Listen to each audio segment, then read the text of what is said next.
It can be really frustrating when you want to play your Xbox and you run into an error code. In today's tech video, I'm going to show you how you can fix your Xbox error 0x97e10804.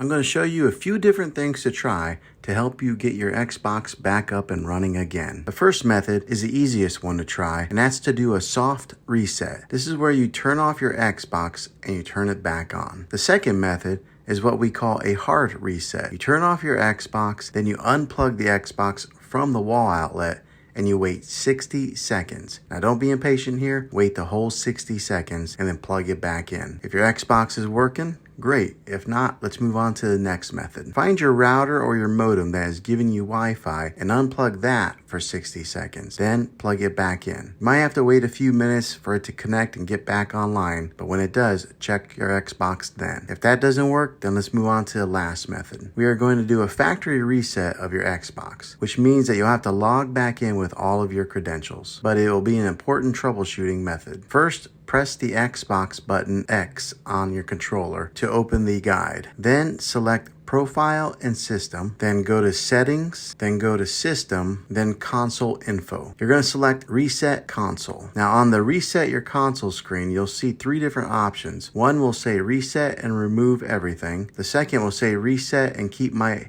Games and Apps. And the third is Cancel. I would suggest doing the Reset and Keep Games and Apps first. If that doesn't fix the problem, then try the Reset and Remove Everything. This option resets a console to factory settings. Well, hopefully this video was helpful to you. If it was, click a thumbs up on this.